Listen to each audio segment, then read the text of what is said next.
My husband and I have been married for 14 years. We had a whole life before starting dental school. When this season started, we knew if we weren't careful that it could create distance between us. Instead of just hoping for the best, we put guardrails in place. Here's what that looks like. The biggest thing that my husband and I are constantly telling each other is this all means nothing if we don't come out of it together and still loving each other. All we have ever wanted is to do this journey, do it together, do it still in love, and create an amazing life after. We're not gonna sacrifice our relationship for it. I'm gonna share today some of the ways that we are choosing to protect our marriage going through this season. And I think that this is obviously important for any and all marriages, but especially marriages that are going to dental school, going to medical school, because these are intense seasons. If something happens, we do our absolute best to address it quickly and not just let resentment sit there and build. This looks like communicating often, even if it's brief, saying when you feel overwhelmed or overstimulated, debrief the hard days. Sometimes there are going to be days that just really kick you in the teeth. Those are important to share with one another. Sometimes you've both just had that sort of day, but the whole point of it is to have a partner to talk to about it. And in doing that, we don't minimize each other's stress. So you're not turning it into this almost like comparison game of, well, you're not as stressed as me, or no, you're not as stressed as me because of this. Both are stressed. And I think even I still occasionally will have moments where I'm like, no, but I'm really more stressed. And it just kind of depends. Like, everybody handles stress differently. So my husband could be equally as stressed as me, but be able to keep it under wraps or keep it more managed than me. I'm a little bit more like emotional and dramatic, and as women sometimes can be. That does not mean that he's not just as stressed as me, just about different stuff or in a different way, or it manifests differently. Another thing we do to try to protect our marriage, I've talked about this many times before, we are constantly talking about sacrifices. We're constantly talking about our goals and what's next and what we can improve upon, just so that we are always making sure that we're headed in the right direction. We make sure that we're also always agreeing. So it can be really difficult if one spouse is willing to sacrifice something that another spouse isn't. So it's a lot about compromise too. I think for me, why it is so important to talk about these things is, especially when there's hard days or hard weeks, hard times, whatever, it to me feels like a really positive thing. Or I can always put like a positive spin on, yeah, but like if we sacrifice this, then we can have this. And so for me personally, that looks like, well, if we sacrifice some of our wants now, then we pay off debt faster. Or if we sacrifice certain things now, then we build a savings faster, or just all of those things. And so it's like, I always put a positive spin on talking about those sacrifices, because to me, the sacrificing can lead to very exciting things. It doesn't have to be just like a negative downer. It can be very exciting. But something to also be careful is, if one person feels like they're sacrificing and they don't say anything about it, and they feel like the other person isn't sacrificing equally, that's where you can have that resentment. So sacrificing is kind of like one of those words that can sometimes rub people the wrong way, or is like, but we're supposed to be living our life. And like,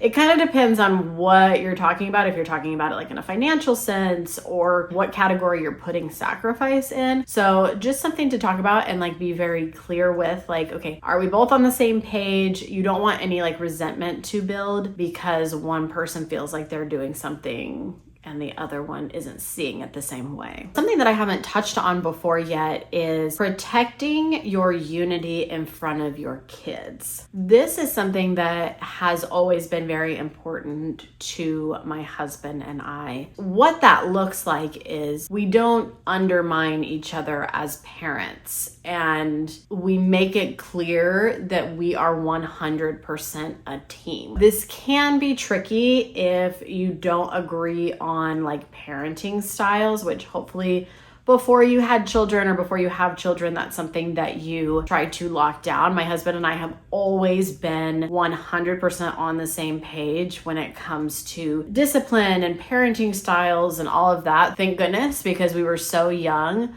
when we got married that's kind of like a small miracle in itself. But we have always been on the same page with that. If one parent says something, we're gonna let that sit. We're gonna follow through with that and let that be it, instead of another parent then coming in and being like, no, we're not doing that, or no, that's to this or that's to that. Like, we always just let it be. And if we don't agree, we're just gonna tell each other in private. We're not gonna sit there and do that in front of the kids, because like I said, it all comes back to protecting that unity and making it clear to your kids that you are a team and there's nothing that they can do to kind of get in between that and try to, it just does. It can create issues there within the marriage. And that's something that I know is kind of a little bit touchy for some people. So just trying to get on the same page there initially definitely helps in the long run. And then of course with that is very intentionally modeling respect. We've got some older kids, and so because they are so much older, I have to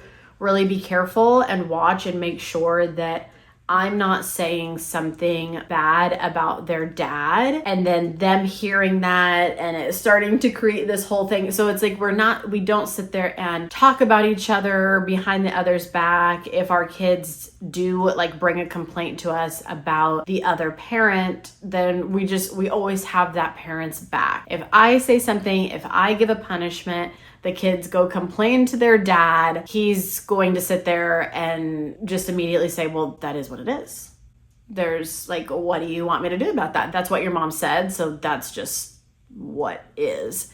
And I will do the same thing for him. If they came to me, I'm like, well, that's what he said. Sorry. Like, there's no ability for them to come in there and try to kind of create a wedge. Not saying that it takes a bad kid or your kid is bad if they do that. Like, I think that's just something naturally that kids do. Like, they don't want to get in trouble. So they're going to try to get out of punishments or weasel their way out of things by any means necessary. And I think it's just our job as the parents to just be like, no, like, that's not what we're going to do. And that's it. It doesn't need to be a drama. It doesn't need to be a big thing. It's just, I respect your dad and that's the punishment that he gave. And so that's what it is. That has been something that has helped us tremendously, is always having that unity and being completely aligned in how we parent our children together. So this next one is arguably the most important way that we protect our marriage. And that is we lower expectations for each other in certain areas. There is a certain load that is on him and a completely separate one that is on me. There's really no overlap there to help each other out. It's not like he is working 40 hours a week, I'm home with the kids, and then he's there enough to where he could kind of help out and pitch in, or us both working and so then we're both helping with the kids. It is just so imbalanced and we are so each in our lane that we do have to lower expectations to kind of help soften that like blow to ourselves when things don't go the way that we want them to. To kind of explain this a little bit better, the house is not always going to be perfect. It is on me. Yes, I have some older kids that have chores that they need to do, keeping up with their room, their laundry, what have you. There are so many things that go into keeping a house perfectly clean. That is very difficult to do with 5 kids. And if my husband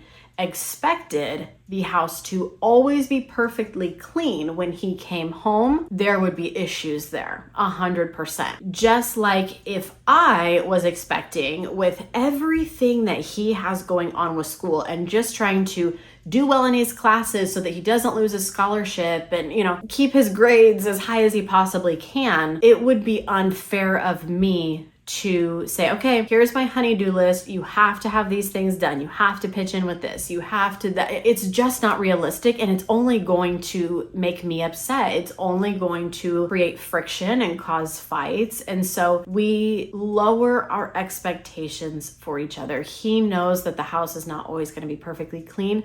I know that he's not always going to be here. He's not going to necessarily be able to pitch in with housework like I would want him to, or be there and spend as much time with me or the kids as we would want him to. But we do our best to give each other grace, lower our expectations, and not expect really much at all from each other, and just know that that person is doing the best they can. And part of lowering those expectations comes with, unfortunately, and I hate this part of it, but it's something that I want to address, because he has so little time and we have to be very intentional and plan our date nights, and that a lot of times is more on me, or like we'll plan it together. I'm not expecting constant like romance and grand gestures and all of these things, which unfortunately does sometimes leave me feeling not chosen. I don't really feel like it's on him to like constantly reassure me. It's nice, I appreciate it, I really do like that. Who does not want to feel reassured, especially when you are feeling like, oh man, I don't feel like you chose me in this situation, or I feel like you're not being romantic with me, or all of these things, because everything does have to be so strictly planned out. But I just also try to lower my expectations for that and know like, okay, we're not here in this like romantic drama, rom-com, whatever. Like it's real life.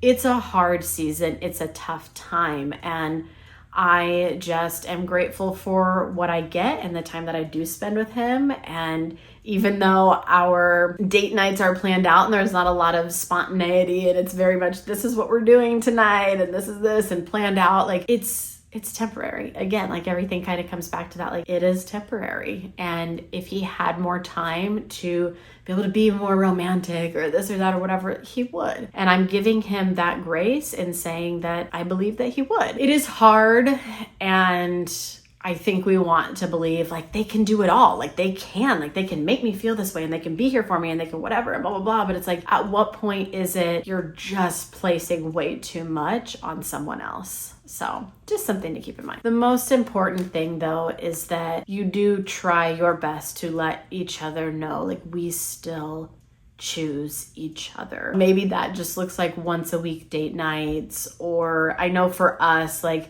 we try to talk as much as possible. So a nightly check-in. We try to go to bed every night together that we possibly can. Every once in a while, if there's a big test, he'll stay up studying. We try to have those moments each night where we're sitting together, laying together, talking a little bit, or getting ready for bed together, or whatever it is, like trying to just take those moments and letting each other know, like, we're in this together. Like, this is super hard, but like we choose each other. We're choosing to do this together. We're choosing to try to make the absolute best out of it, and trying your best to show appreciation for one another. For me, it is so important to try my best to let my husband know how proud I am of him and how proud I am of us. A lot of people are on this same journey. A lot of, especially when you're in it and you're seeing everybody, you're like, man, like this is a lot of us, and this is just one school. In the whole grand scheme of things, not a lot of people